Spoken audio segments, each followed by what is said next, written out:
আগামী নির্বাচনে অংশ নিতে নতুন দল গঠনের প্রস্তুত শিক্ষার্থীরা। ফিনান্সিয়াল টাইমসকে প্রধান উপদেষ্টা, রাজনৈতিক আখের গোছানোর ব্যক্তিগত আকাঙ্ক্ষা নেই তরুণদের। জনগণকে দেয়া বিএনপির প্রতিশ্রুতি বাস্তবায়নে বাধা এলে প্রতিরোধের ঘোষণা তারেক রহমানের। স্বচ্ছ নির্বাচন ব্যবস্থা নিশ্চিত না হলে কোনো সমস্যারই সমাধান হবে না। নারী অবমাননার একাধিক ঘটনায় সরকারের নিন্দা। উপদেষ্টা পরিষদের বৈঠকে আলোচনা। খেলোয়াড় ও নারী সাংবাদিককে বাধায় জড়িত অতি উৎসাহীরা, বললেন ধর্ম উপদেষ্টা।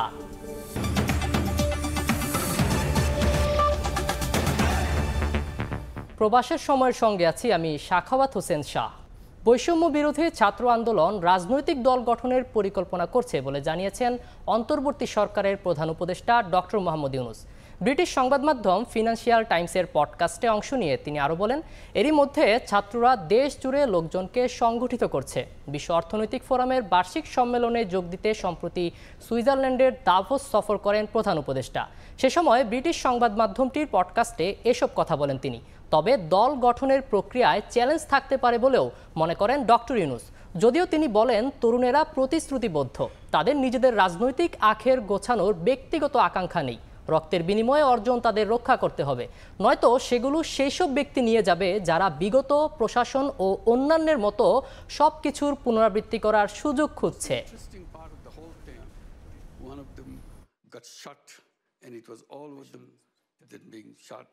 And he's falling, and his friends holding him. So since they cannot stop, the parents started going with them. So it became a people's movement. Joining, this is the first thing to do. It's the immediate thing to do. When these young generation... July বিপ্লবকে সফল করতে মূলধারার রাজনীতিতে প্রবেশ করতে হলে তাই করা হবে বলে মন্তব্য করেছেন বৈষম্য বিরোধী ছাত্র আন্দোলনের সদস্য সচিব আরিফ সোহেল। একই সঙ্গে যেভাবেই হোক জুলাই ঘোষণাপত্র আদায় করে নেওয়া হবে বলেও জানান তিনি। বৃহস্পতিবার জুলাই রিভলিউশনারি অ্যালায়েন্স বা JRA আয়োজিত সব লোকে কয় বেহাত জুলাই বিপ্লব শীর্ষক আলোচনা সভায় এসব কথা বলেন আরিফ সোহেল। অন্যদিকে ইনকিলাব মঞ্চের মুখপাত্র শরীফ ওসমান বিন হাদি বলেন, জুলাই বিপ্লবকে সংস্কৃতিতে অন্তর্ভুক্ত করতে হবে, তাহলেই জুলাই বিপ্লবকে উজ্জীবিত রাখা সম্ভব। অন্যান্য রাজনৈতিক দলকে পুরনো রাজনীতি ভুলে জুলাই কেন্দ্রিক রাজনীতি করার আহ্বান জানান তিনি।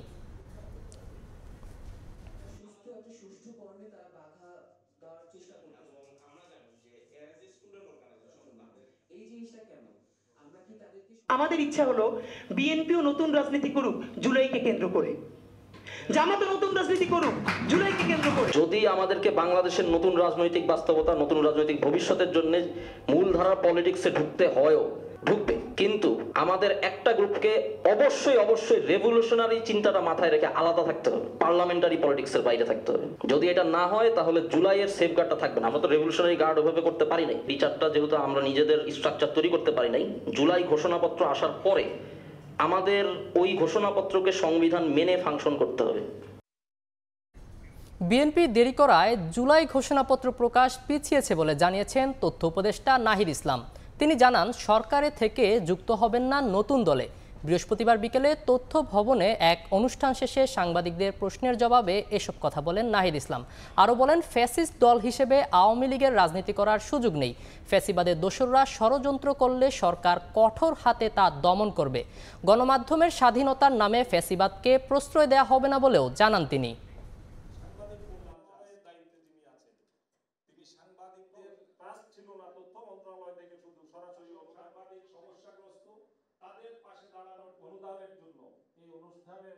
রাজনৈতিক দলে অংশগ্রহণ করার মতো পরিস্থিতি হইলে আমরা সেটা সরকার ছাড়ার সিদ্ধান্ত নিলে আমরা এটা আনুষ্ঠানিকভাবে বলবো। সেরকম কোনো সিদ্ধান্ত এখন পর্যন্ত আমার জায়গা থেকে বা আসিফের জায়গা থেকে আমি যতটুকু জানি যে এরকম হয়নি।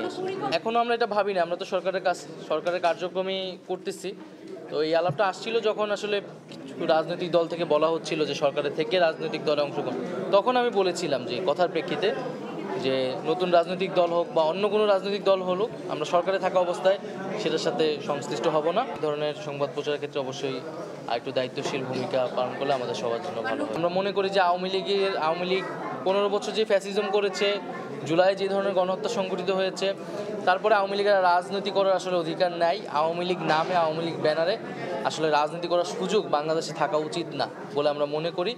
সেটার আইনগত প্রক্রিয়া কি হবে, রাজনৈতিক প্রক্রিয়া কি হবে, সেটা হয়তো আমাদের আলোচনা করে বের করতে হবে। বাংলাদেশে বিনিয়োগের আগ্রহ প্রকাশ করেছে যুক্তরাষ্ট্র ও তুরস্কের অন্যতম শীর্ষ দুই ব্যবসায়ী গ্রুপ। বৃহস্পতিবার প্রধান উপদেষ্টার সঙ্গে রাষ্ট্রীয় অতিথি ভবন যমুনায় সাক্ষাৎ করে গ্রুপগুলোর প্রতিনিধিরা আগ্রহের ক্ষেত্রগুলো তুলে ধরেন। এ সময় প্রধান উপদেষ্টা বলেন, বাংলাদেশ এখন বিদেশি বিনিয়োগের জন্য প্রস্তুত। ডক্টর ইউনূসের সঙ্গে বৈঠক করে এদিন জাপানি সহায়তা অব্যাহত রাখার প্রত্যয় ব্যক্ত করেছেন নবনিযুক্ত রাষ্ট্রদূত।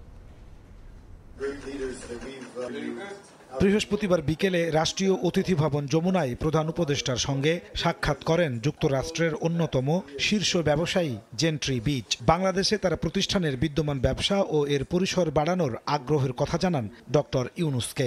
হাইগ্রাউন্ড হোল্ডিংসের এই সহ প্রতিষ্ঠাতা জানান, বিনিয়োগের ক্ষেত্রগুলোর মধ্যে জ্বালানি, আবাসন, মহাকাশ ও প্রতিরক্ষায় গুরুত্ব দিতে চান তিনি। এ সময় দেশের উপকূলীয় এলাকায় গ্যাস অনুসন্ধানে বিনিয়োগের প্রয়োজনীয়তা তুলে ধরেন প্রধান উপদেষ্টা। জানান, বিদেশি বিনিয়োগ আকৃষ্ট করতে কাজ করছে তার সরকার। এদিন শীর্ষস্থানীয় তুর্কি ব্যবসায়িক গ্রুপ কোক হোল্ডিংস বাংলাদেশে কম্পোনেন্ট ম্যানুফ্যাকচারিং প্ল্যান্ট স্থাপনের পরিকল্পনার কথা জানিয়েছেন প্রধান উপদেষ্টাকে। বৈঠকে কোম্পানিটির টেকসই ইউনিটের প্রেসিডেন্ট ফাতিহ কামাল জানান, সিঙ্গার বেকোতে বিনিয়োগ করে এরই মধ্যে নারায়ণগঞ্জের ২৫০০-এ একটি কারখানা গড়ে তোলা হয়েছে। প্রধান উপদেষ্টার সঙ্গে বৈঠক করেছেন জাপানের নতুন রাষ্ট্রদূত সাইদা শিচিনিও। প্রতিশ্রুতি দেন দেশটির সহায়তা কার্যক্রম অব্যাহত রাখার। জানান, বর্তমানে ৩৫০-টিরও বেশি জাপানি কোম্পানি বাংলাদেশে কাজ করছে। তারা আরও বেশি বিনিয়োগে আগ্রহী উল্লেখ করেন রাষ্ট্রদূত। এ সময় অধ্যাপক ইউনূস জাপানকে ভালো বন্ধু ও উন্নয়ন অংশীদার উল্লেখ করে বলেন, সব দেশের সঙ্গে সুসম্পর্ক চায় বাংলাদেশ। নাজমুস সালিহি, সময় সংবাদ, ঢাকা। জবাবদিহিতা ও স্বচ্ছ নির্বাচন ব্যবস্থা নিশ্চিত করতে না পারলে কোনো সমস্যারই সমাধান হবে না বলে মন্তব্য করেছেন বিএনপির ভারপ্রাপ্ত চেয়ারম্যান তারেক রহমান। দেশ পুনর্গঠনে নির্বাচনের বিকল্প নেই জানিয়ে তিনি বলেন, জনগণকে দেয়া ওয়াদা বাস্তবায়নে কেউ বাধা দিলে প্রতিরোধ করে তোলা হবে। এদিকে আলাদা অনুষ্ঠানে গণহত্যার দায়ে আওয়ামী লীগের বিচারের দাবি জানান বিএনপির নেতারা। বলেন, নির্বাচনে মনোযোগ দিতে হবে অন্তর্বর্তী সরকারকে। রাষ্ট্র কাঠামো মেরামতের ৩১ দফা প্রস্তাবে জনসম্পৃক্ততা বাড়াতে দেশের বিভিন্ন অঞ্চলে কর্মশালা করছে বিএনপি।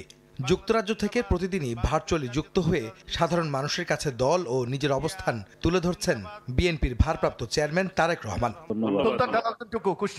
বৃহস্পতিবার বিকেলে খুলনা বিভাগের ৪ জেলা কুষ্টিয়া, মাগুরা, চুয়াডাঙ্গা ও মেহেরপুর জেলার কর্মশালায় অংশ নিয়ে তারেক রহমান বলেন, রাষ্ট্র কাঠামো মেরামত করে জনগণের মৌলিক অধিকার ফিরিয়ে দিতে প্রতিশ্রুতিবদ্ধ বিএনপি। এই ব্যাপারে কেউ বাধা হয়ে দাঁড়ালে প্রতিরোধ গড়ে তুলতে দলীয় নেতাকর্মীদের নির্দেশ দেন তিনি।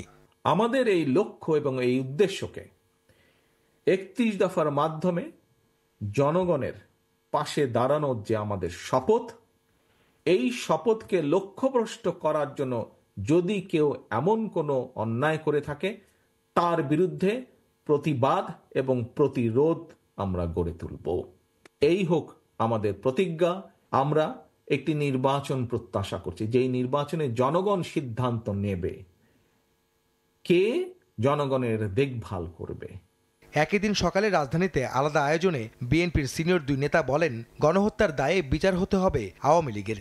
সংকট কাটাতে নির্বাচন দিতে অন্তর্বর্তী সরকারের প্রতি আহ্বানও জানান তারা। গুম ছিল শেখ হাসিনার কাছে একটা খেলা। ওর কাছে মানবতা, শিশু, কিশোর, নারী এর কোনো মূল্য নেই।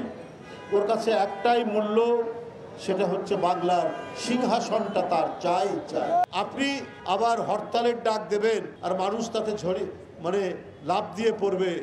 আরে মানুষ তো প্রত্যাশা করছে যে কবে শিশু কিশোরদের হত্যা করতে পারে।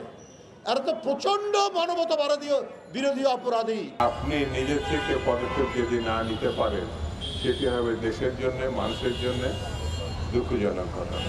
আমরা মনে করি বাংলাদেশ যে জালের মধ্যে, ষড়যন্ত্রের জালের মধ্যে এখন আটকে গেছে, সেই জাল ছিঁড়ে ফেলতে হবে। সেই জাল ছিঁড়তে হলে কঠিন কঠোর রাজনৈতিক নেতৃত্ব দরকার।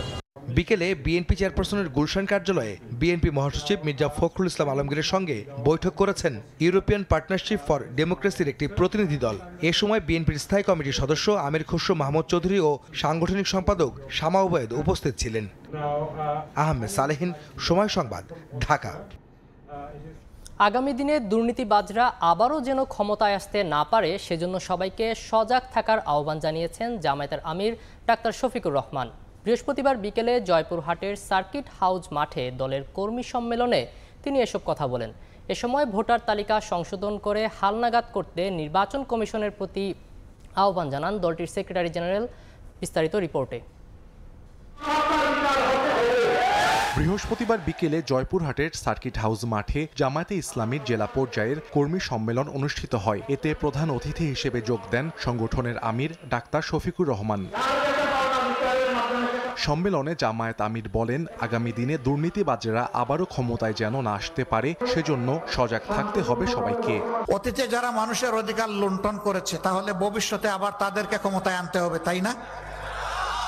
লুণ্ঠনকারীদেরকে আর ক্ষমতায় আনা যাবে না। আমরা একটা মানবিক বাংলাদেশ চাই। প্রয়োজনীয় সংস্কার করে দ্রুত নির্বাচন দিতে অন্তর্বর্তীকালীন সরকারের কাছে দাবিও জানান ডাক্তার শফিকুর রহমান। নির্বাচন হয় 14 সালে, সেখানে মানুষ যায় না। নির্বাচন হয় 18 সালে, সেখানে নিশিরাতের নির্বাচন। নির্বাচন হয় 24 সালে, সেখানে হয় আমি আর মামু, আমি আর দামের নির্বাচন। মানুষের ভোটের অধিকার, ন্যায় বিচার পাওয়ার অধিকার, খাওয়ার অধিকার, বাঁচার অধিকার সব তছনছ করে ফেলা হয়েছে। আমরা সেই অধিকারগুলো দেখতে চাই যে আবার মানুষের অধিকার মানুষের কাছে ফিরে এসেছে। সম্মেলনে দ্রুত নতুন ভোটার তালিকা সংশোধন করে হালনাগাদ করতে নির্বাচন কমিশনের প্রতি আহ্বান জানান সংগঠনের সহকারী সেক্রেটারি জেনারেল মাওলানা মুহাম্মদ রফিকুল ইসলাম খান।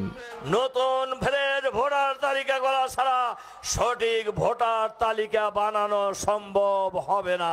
অবিলম্বে নতুন ভোটার তালিকা করার প্রস্তুতি নিন। এর আগে দীর্ঘ 16 বছর পর কর্মী সম্মেলন হওয়ায় ব্যাপক উৎসাহ উদ্দীপনায় জেলার বিভিন্ন এলাকা থেকে মিছিল নিয়ে ব্যানার ফেস্টুন হাতে সম্মেলনস্থলে আসেন দলীয় নেতাকর্মীরা।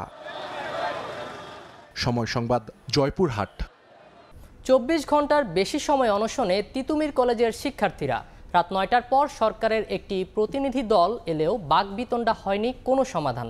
তাই আন্দোলন চালিয়ে যাওয়ার ঘোষণা শিক্ষার্থীদের।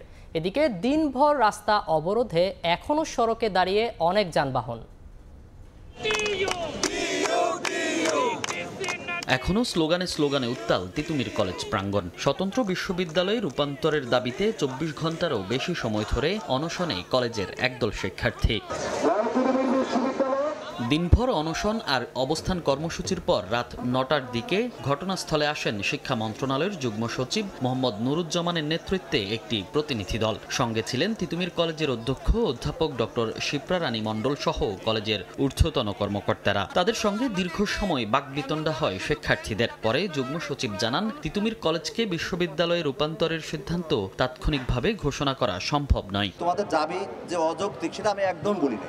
যৌক্তিক এবং দাবির সঙ্গে তবে কাঠামো এবং পদ্ধতিগত যে বিষয়গুলো এটা অবশ্যই শেষ করতে হবে এবং আইনি কাঠামোর মধ্যেই রাষ্ট্র করতে। আমি আশা করি যে তোমাদের এই যে আন্দোলন, এই আন্দোলনটা পিতা যাবে না। যুগ্ম সচিবের বক্তব্য প্রত্যাখ্যান করে হয় তিতুমির বিশ্ববিদ্যালয় না হয় মৃত্যু স্লোগান দিয়ে গণ অনশন, রাস্তা অবরোধ ও বিক্ষোভ কর্মসূচি চালিয়ে যাওয়ার ঘোষণা দেন শিক্ষার্থীরা। আমরা স্পষ্ট এখান থেকে জানিয়ে দিচ্ছি, আমরা মাঠ থেকে উঠব না যতক্ষণ না পর্যন্ত আমাদের দাবি আদায় না হচ্ছে। আমরা এখনো শান্তিপূর্ণভাবে কর্মসূচি পালন করছি। এর আগে বুধবার বিকেল 5টা থেকে 7 দফা দাবিতে অনশনে নামেন সরকারি তিতুমির কলেজের শিক্ষার্থীরা। এরপর বৃহস্পতিবার বেলা 11টায় মহাখালী গুলশান সড়ক অবরোধ করেন তারা। এতে যান চলাচল বন্ধ হয়ে তৈরি হয় তীব্র যানজট। ঘন্টার পর ঘন্টা আটকে আছে গণপরিবহন। মনির হোসাইন, সময় সংবাদ, ঢাকা। দেশে নারীদের অবমাননার একাধিক ঘটনার নিন্দা জানিয়েছে অন্তর্বর্তী সরকার। জড়িতদের বিরুদ্ধে আইনগত ব্যবস্থা নেওয়া হবে বলে বিবৃতিতে জানিয়েছেন প্রধান উপদেষ্টার প্রেস উইং। উপদেষ্টা পরিষদের বৈঠকেও এ বিষয়ে গুরুত্বের সঙ্গে আলোচনা হয়েছে বলে জানিয়েছেন ধর্ম উপদেষ্টা আ.ফ.ম. খালিদ হোসেন। তিনি সাংবাদিকদের বলেন, অতি উৎসাহী হয়ে কেউ তার অনুষ্ঠানে নারী সাংবাদিককে প্রবেশে বাধা দিয়ে থাকতে পারে।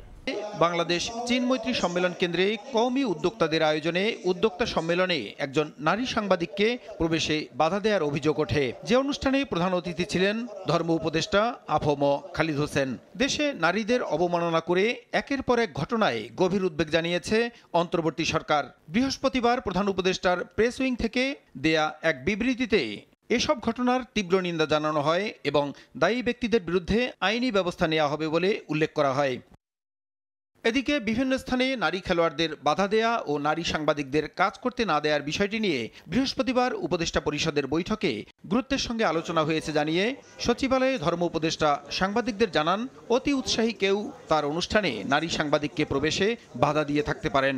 এর সঙ্গে তার মন্ত্রণালয় ও আয়োজকরা জড়িত নয়। এই প্রসঙ্গ মাঝে মধ্যে উঠে, আজকে উঠছে যে নারী সাংবাদিকের প্রতি বৈষম্য করা হয়েছে। আমরা একটু অনেকে আমার কাছে জানতে চেয়েছে, লোকাল অ্যাডমিনিস্ট্রেশনের মাধ্যমে এটা দেখা হবে। তৃতীয় কোনো পক্ষ অতি উৎসাহী হয়ে করতে পারে। ধর্ম মন্ত্রণালয়ে সবসময় নারী পুরুষ সাংবাদিক যারা আপনার পেশাগত দায়িত্ব পালন করবেন তাদের জন্য দরজা উন্মুক্ত। এ ধরনের ঘটনার যেন পুনরাবৃত্তি না ঘটে সে ব্যাপারে উপদেষ্টা পরিষদ ও স্থানীয় প্রশাসনকে সতর্ক থাকতে প্রধান উপদেষ্টা নির্দেশনা দিয়েছেন বলেও জানান তিনি। ক্যাবিনেটে উনি বলছেন এটা অ্যাডমিনিস্ট্রেশন দেখবে।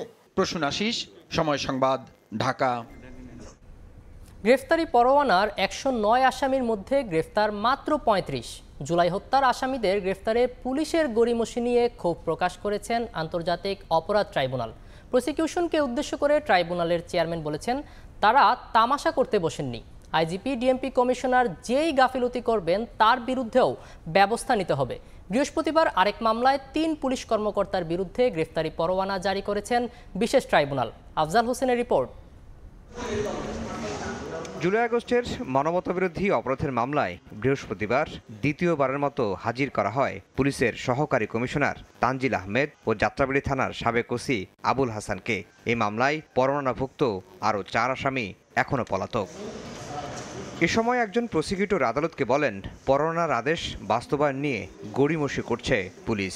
এমনকি ভুক্তভোগীরা গিয়ে আসামিদের দেখিয়ে দেওয়ার পরও আটক করা হচ্ছে না। আদালত প্রশ্ন করেন, ১০০রও বেশি গ্রেফতারি পরোয়ানা জারি হয়েছে, গ্রেফতার কত? রাষ্ট্রপক্ষের আইনজীবীরা জানান মাত্র ৩৫ জন। শুনানির এক পর্যায়ে পরোয়ানাভুক্ত আসামি গ্রেফতারে পুলিশের গড়িমসি নিয়ে প্রশ্ন তোলেন ট্রাইব্যুনালের চেয়ারম্যান। প্রসিকিউশনকে উদ্দেশ্য করে বলেন, যার গাফিলতি তার বিরুদ্ধে ব্যবস্থা নিতে হবে। বিষয়টি স্বরাষ্ট্র উপদেষ্টার নজরে আনতে প্রসিকিউশনকে বলেন ট্রাইব্যুনাল। সে সময় চেয়ারম্যান বলেন, আদালত তামাশা দেখতে বসেনি। আইজিপি ডিএমপি কমিশনার গাফিলতি করলে তাদের বিরুদ্ধেও ব্যবস্থা নিতে হবে। বিশেষ ট্রাইব্যুনাল ক্ষোভ ছাড়লেও গণমাধ্যমের সামনে এসে মুখে কুলু পাটেন প্রসিকিউটররা। ইনভেস্টিগেশন এর বিষয়ে বা ওয়ারেন্টের বিষয়ে ট্রাইব্যুনাল এবং প্রসিকিউশনে যে কথাবার্তাগুলো হচ্ছে এগুলা ওপেনলি বলার প্রয়োজনীয়তা আছে বলে আমি মনে করি না। এটা বলতে চাচ্ছি না। সংশ্লিষ্ট কর্তৃপক্ষের সাথে কথা বলবো যে কেন গ্রেপ্তার হয়নি এই বিষয়টা বলবো। সন্তুষ্টি বা অসন্তুষ্টির বিষয় এখানে না। 3 জনের বিরুদ্ধে জারি হয়েছে এটা ঠিক, তবে কোন ঘটনা এবং কাদের বিরুদ্ধে এটা আপনাদেরকে বলবো না। এছাড়া মামলার তদন্তে তদন্ত সংস্থাকে তল্লাশি, জব্দ, নথি যাচাই করার অনুমতি দিয়েছেন আন্তর্জাতিক অপরাধ ট্রাইব্যুনাল। আফজাল হোসেন, সময় সংবাদ, ঢাকা। বৈষম্য বিরোধী ছাত্র আন্দোলনে হত্যা মামলায় সাবেক সমাজ কল্যাণ মন্ত্রী নুরুজ্জামান আহমেদকে রংপুর থেকে গ্রেফতার করেছে পুলিশ। বৃহস্পতিবার রাত ৯টায় রংপুর মহানগরীর সেন্ট্রাল রোডস্থ বোনের বাড়ি থেকে তাকে গ্রেফতার করা হয়। রংপুর মেট্রোপলিটন পুলিশের উপ পুলিশ কমিশনার মোহাম্মদ শিবলি কায়সার জানান, বৈষম্য বিরোধী ছাত্র আন্দোলনে মাহমুদুল হাসান মুন্না হত্যার ঘটনায় রংপুর মেট্রোপলিটন কোতোয়ালি থানার একটি মামলায় তাকে গ্রেফতার করা হয়েছে। এর আগে একই মামলায় গত বছরের ২৭ অক্টোবর সাবেক সমাজ কল্যাণ মন্ত্রী নুরুজ্জামান আহমেদের ছোট ভাই শামসুজ্জামান আহমেদ ভুট্টুকে কালীগঞ্জ বাজার থেকে গ্রেফতার করে লালমনিরহাট জেলা গোয়েন্দা পুলিশ। এদিকে লালমনিরহাটেও ৫ আগস্টের পর সাবেক মন্ত্রী নুরুজ্জামানের নামে ছাত্র আন্দোলনে হত্যা ও হামলার ঘটনায় ৮টি মামলা করা হয়েছে।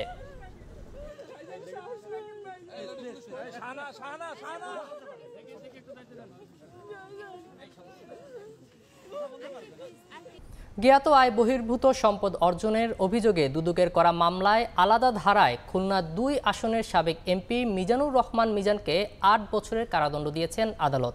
বৃহস্পতিবার দুপুরে ঢাকার বিশেষ জজ আদালত 3-এর বিচারক মোহাম্মদ আবু তাহের এই রায় ঘোষণা করেন।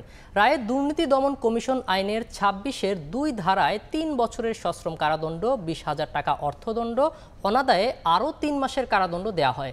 আর 27-এর 1 ধারায় 5 বছরের কারাদণ্ডের পাশাপাশি 30,000 টাকা অর্থদণ্ড, অনাদায়ে আরও 3 মাসের কারাদণ্ড দেওয়া হয়েছে।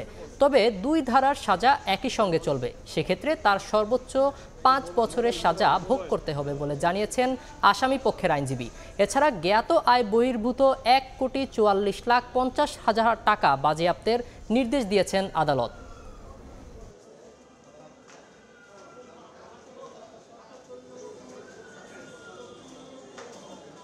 উনি সংসদ সদস্য থাকাকালীন সময় তার বিরুদ্ধে এই অভিযোগটুকু আনা হয়েছিল। 26(2) ধারায় ওনাকে 3 বছর সশ্রম কারাদণ্ড ও 20,000 টাকা অর্থদণ্ড, অনাদায়ে 3 মাস কারাদণ্ড।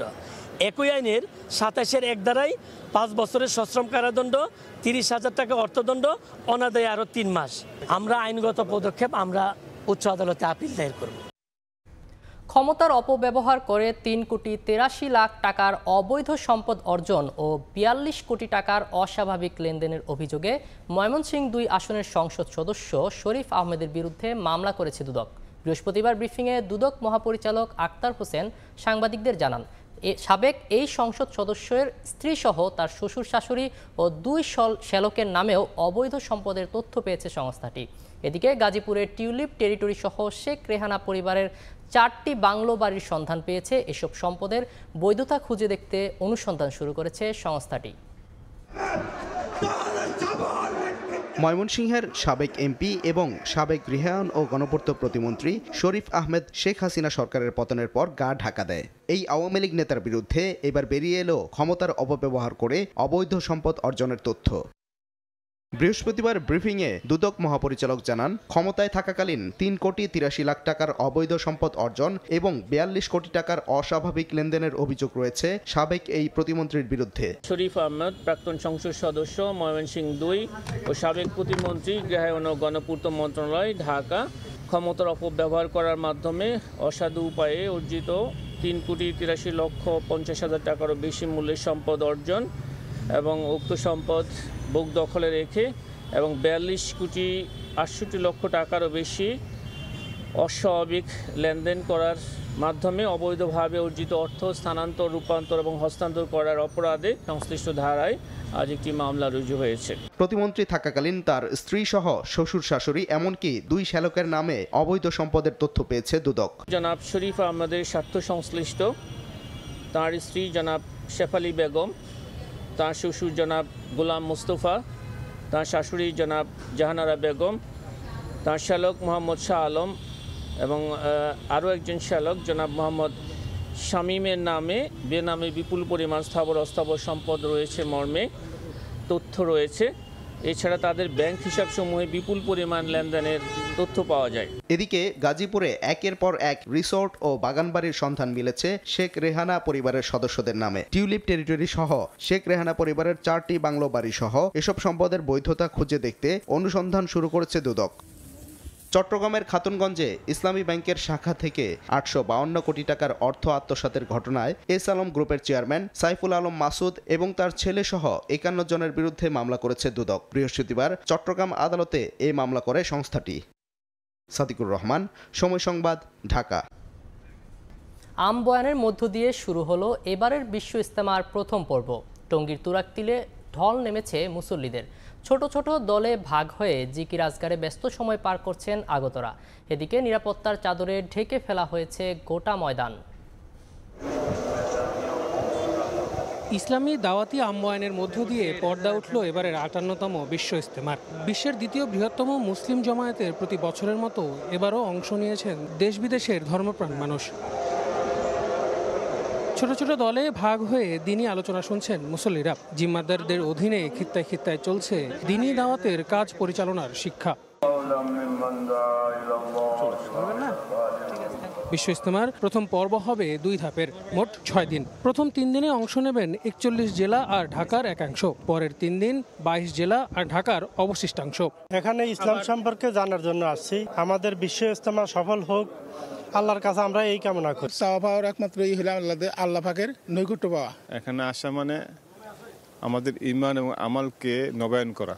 সমস্ত দুনিয়ার মানুষের যদি ঈমান এবং আমাল শক্তিশালী হয়ে যায়, দুনিয়ার থেকে সমস্ত অপকর্ম পরিষ্কার হয়ে যাবে। সমস্ত উম্মতের উপরে আল্লাহ রাসূল এই জিম্মাদারি দিয়ে গেছে। এই জিম্মাদারি কাজের জন্য আমাদের এখানে আসা। ইজতেমা ময়দানের নিরাপত্তায় ওয়াচ টাওয়ার, সিসি ক্যামেরা ছাড়াও অন্যান্য বছরের মতো ড্রোনের মাধ্যমেও নজরদারি করা হচ্ছে। আল আমিন তুষার, সময় সংবাদ, ঢাকা। বইমেলার প্রস্তুতি প্রায় শেষ। এবার বইয়ের রাজ্যে বুধ হবার পালা। আর মাত্র একদিন পরেই লেখক, পাঠক আর প্রকাশকদের পদচারণায় মুখরিত হবে অমর একুশে বইমেলা প্রাঙ্গণ। আগামী শনিবার বিকেল ৩টায় মেলা উদ্বোধন করবেন অন্তর্বর্তী সরকারের প্রধান উপদেষ্টা ডক্টর মোহাম্মদ ইউনূস। এবারের মেলার প্রতিপাদ্য জুলাই গণ অভ্যুত্থান, নতুন বাংলাদেশ বিনির্মাণ। রঙিন মলাটে নতুন বইয়ের গন্ধ আর বর্ণমালার হাতছানিতে প্রাণের মেলার আয়োজন চলছে শেষ মুহূর্তের প্রস্তুতি। দুদিন আগেও যে প্রাঙ্গণ ছিল কেবলই বাঁশ কাঠের কঙ্কাল, এখন তা রূপ নিয়েছে এক একটি বইয়ের ঘরে।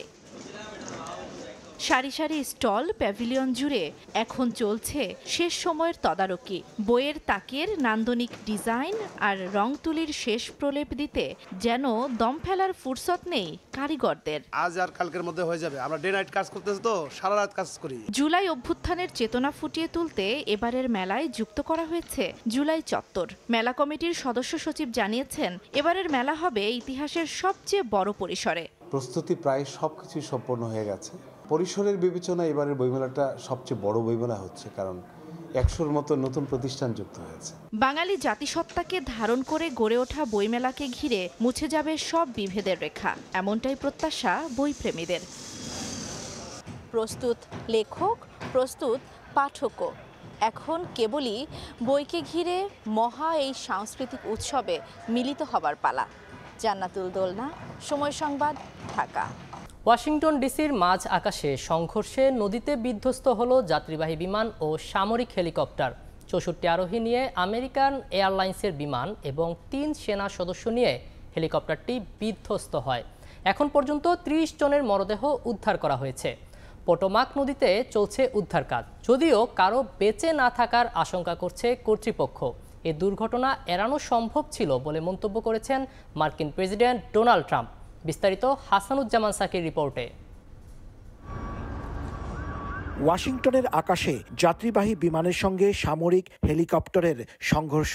স্থানীয় সময় রাত ৯টার দিকে যুক্তরাষ্ট্রের রোনাল্ড রিগান বিমানবন্দরের কাছেই এই দুর্ঘটনা ঘটে। দুটো উড়োজানই পাশের পটোম্যাক নদীতে বিধ্বস্ত হয়। দুর্ঘটনার অল্প সময় পরেই শুরু হয় উদ্ধার কাজ। অংশ নেয় কোস্ট গার্ডের সদস্যসহ জাতীয় দুর্যোগ মোকাবেলা বাহিনীর কয়েকশো সদস্য। বৈরী আবহাওয়ার কারণে উদ্ধার অভিযান ব্যাহত হচ্ছে। বেশ কয়েকটি মরদেহ উদ্ধার করা গেলেও এখন পর্যন্ত জীবিত কাউকে পাওয়া যায়নি। মার্কিন গণমাধ্যমের তথ্য অনুযায়ী কানসাসের উইচিটা থেকে ওয়াশিংটনে আসা আমেরিকান এয়ারলাইন্সের বিমানটিতে ৬০ যাত্রী ও ৪ ক্রু ছিলেন। ফেডারেল এভিয়েশন অ্যাডমিনিস্ট্রেশন সূত্র জানিয়েছে, ব্ল্যাক হক নামের মার্কিন সামরিক বাহিনীর একটি হেলিকপ্টারের প্রশিক্ষণ ফ্লাইটের সাথে বিমানটির সংঘর্ষ হয়। হেলিকপ্টারটিতে ৩ সেনা সদস্য ছিলেন। যাত্রীদের বিষয়ে সঠিক তথ্য জানাতে আমরা আমেরিকান এয়ারলাইন্সের সঙ্গে কাজ করছি। এই মুহূর্তে উদ্ধার অভিযানকেই গুরুত্ব দেওয়া হচ্ছে। সবাই এটা নিয়েই ব্যস্ত।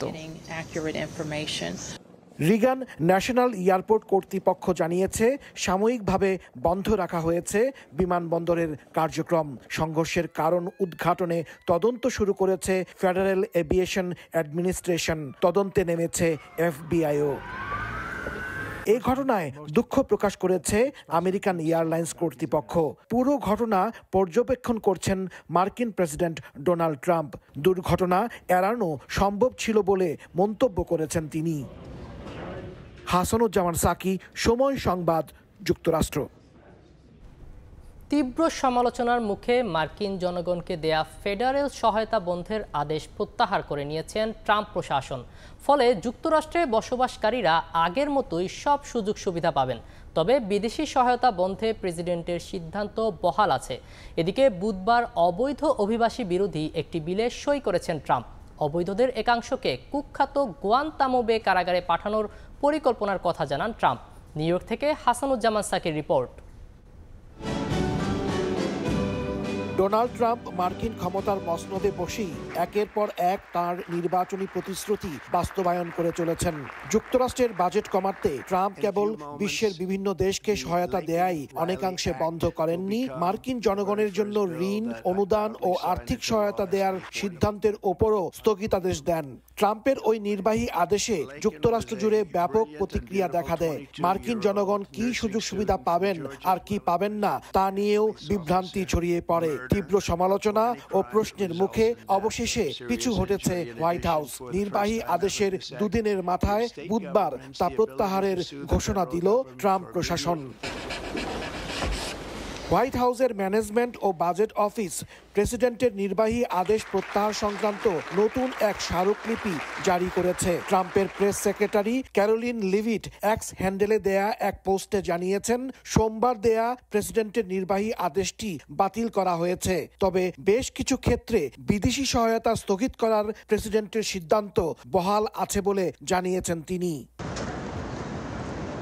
যুক্তরাষ্ট্রের বিভিন্ন বিশ্ববিদ্যালয়, অলাভজনক সংস্থা, দুর্যোগ সহায়তা, স্থানীয় আইন শৃঙ্খলা রক্ষাকারী বাহিনী, বয়স্ক ভাতা এবং প্রয়োজনীয় খাদ্য সরবরাহের জন্য প্রতি বছর কয়েক লাখ কোটি ডলার ঋণ, অনুদান ও আর্থিক সহায়তা দেয় কেন্দ্র সরকার। ট্রাম্পের সিদ্ধান্ত বাতিলের ফলে স্বস্তির দেখা মিলেছে মার্কিন জনগণের মধ্যে। এদিকে হোয়াইট হাউসে প্রত্যাবর্তনের পর প্রথমবার কংগ্রেসে পাশ হওয়া একটি বিলে সই করেছেন ডোনাল্ড ট্রাম্প। এই আইনের ফলে মেক্সিকো সীমান্তে অভিবাসন প্রত্যাশীদের ঠেকাতে এবং যুক্তরাষ্ট্রের অভ্যন্তরে বৈধ কাগজপত্রহীনদের গ্রেফতার ও তাদের বহিষ্কারে আইন শৃঙ্খলা রক্ষাকারী বাহিনীকে আরও শক্তিশালী করবে। হাসানুজ্জামান সাকি, সময় সংবাদ, নিউ ইয়র্ক। আশ্রয় প্রত্যাশীদের জন্য কঠিন পদক্ষেপ নিয়েছে জার্মানি। অনিয়মিত ও অবৈধ অভিবাসীদের ঠেকাতে বিশেষ প্রস্তাব পাশ করেছে দেশটির পার্লামেন্ট। সীমান্ত থেকে আশ্রয় প্রত্যাশীদের ফেরত পাঠানো, দেশে থাকা অবৈধ অভিবাসীদের প্রয়োজনে কারাগারে রাখা সহ বিভিন্ন বিষয় আছে এতে। তবে প্রস্তাবে পার্লামেন্টের বিরোধী দলগুলোর সম্মতি থাকলেও এর কড়া সমালোচনা করেছেন ওলাফ শোলসের ক্ষমতাসীন দল ও শরিকরা। বিটু বড়ুয়া রিপোর্টে বিস্তারিত। অবৈধ অভিবাসীদের বিষয়ে কঠিন সিদ্ধান্ত নিল জার্মানি। বুধবার দেশটির পার্লামেন্টে কাগজপত্রহীন, অনিয়মিত ও নানা অপরাধে অভিযুক্ত অভিবাসী বিষয়ক প্রস্তাবে সম্মতি জানায় কঠোর ডানপন্থী রাজনৈতিক দল অল্টারনেটিভ ফর ডয়েচল্যান্ড বা এএফডি। সমর্থন পায় সাবেক অর্থমন্ত্রী ক্রিশ্চিয়ান ক্রেটনারের দল এফডিপিরও। প্রস্তাবের গুরুত্বপূর্ণ বিষয়গুলো হচ্ছে আশ্রয় প্রত্যাশীদের জার্মান সীমান্ত থেকে ফেরত পাঠানো, দেশে থাকা অভিবাসন প্রত্যাশীদের প্রয়োজনে জেলে রাখা, জার্মানিতে রাজনৈতিক কিংবা মানবিক আশ্রয় পেয়েছেন এমন অভিবাসীর পরিবারের সদস্যদের দেশটিতে প্রবেশে কড়াকড়ি আরোপের মতো নানা বিষয়। যদিও এই প্রস্তাব পাশ হওয়াকে জার্মান পার্লামেন্টের ইতিহাসের কালো অধ্যায় হিসেবে আখ্যা দিয়েছে ক্ষমতাসীন রাজনৈতিক দল। সাম্প্রতিক সময়ে জার্মানিতে নানা কারণে আশ্রয় নিয়ে বসবাসরত অনেকেই বিভিন্ন অপরাধে জড়াচ্ছেন। এই প্রস্তাব পাশ আগাম নির্বাচনে রাজনৈতিক দলগুলোর নির্বাচনী প্রচারণা হিসেবে কাজ করবে বলে মনে করছেন বিশ্লেষকরা। জার্মানি থেকে বিটু বড়ুয়া, সময় সংবাদ। ইতালিতে অবৈধ অভিবাসীদের ঢল নেমেছে। গেল বছর ভূমধ্যসাগর পাড়ি দিয়ে দেশটিতে গেছেন প্রায় ৮০,০০০ বাংলাদেশি। এছাড়া রোমানিয়া, আলবেনিয়া এবং ক্রোয়েশিয়া হয়েও ইতালিতে প্রবেশ করেছেন অভিবাসন প্রত্যাশীরা।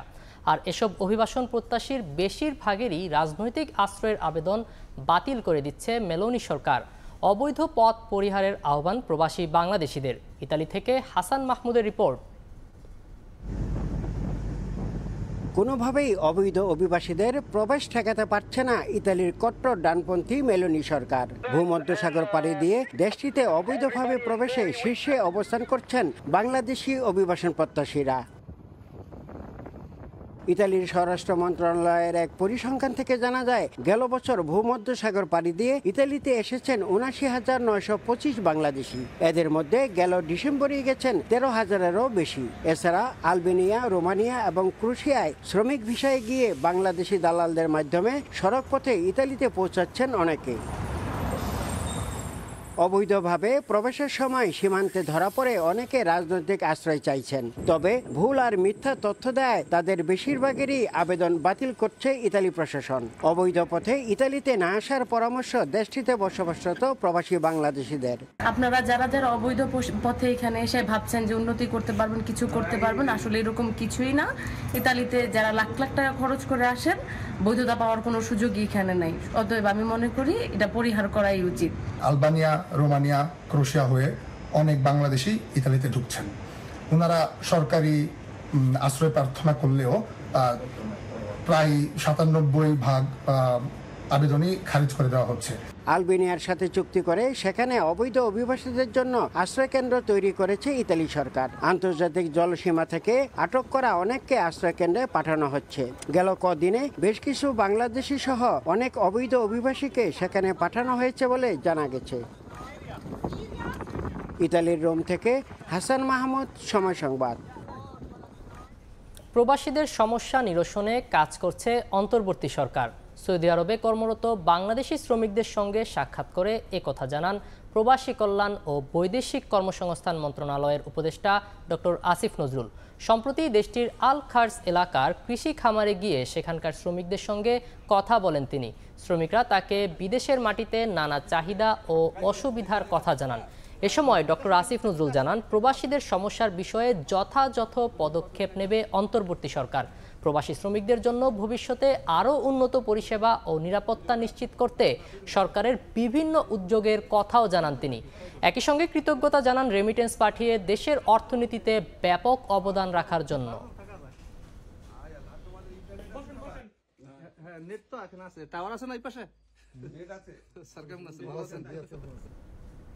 যুক্তরাজ্যে লন্ডন বাংলা প্রেস ক্লাবের বার্ষিক সভা হয়েছে।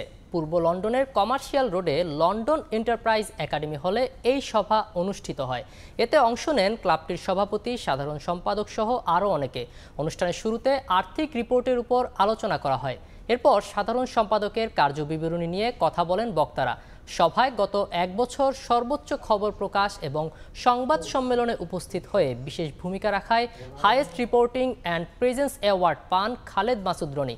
এছাড়া নির্বাহী কমিটিতে সক্রিয় ভূমিকা পালনের জন্য best performance in EC award দেওয়া হয় ক্লাবের event and facilities secretary Rupi Amin ও নির্বাহী সদস্য ফয়সল মাহমুদকে। আশা করি এই তিনটি অ্যাওয়ার্ড ভবিষ্যতে এ পর্যায়ে শীর্ষ সংবাদগুলো জানিয়ে দিচ্ছি আরেকবার। আগামী নির্বাচনে অংশ নিতে নতুন দল গঠনে প্রস্তুত শিক্ষার্থীরা। ফিনান্সিয়াল টাইমসকে প্রধান উপদেষ্টা, রাজনৈতিক আখের গোছানোর ব্যক্তিগত আকাঙ্ক্ষা নেই তরুণদের।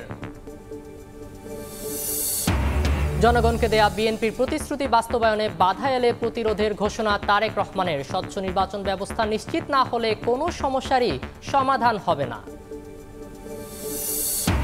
এবং বিশ্ববিদ্যালয় রূপান্তরের দাবিতে এবার গণ অনশনে তিতুমিরের শিক্ষার্থীরা। অপসারণ চান অধ্যক্ষের, রাজপথ না ছাড়ার ঘোষণা। সড়ক অবরোধে ভোগান্তিতে নগরবাসী।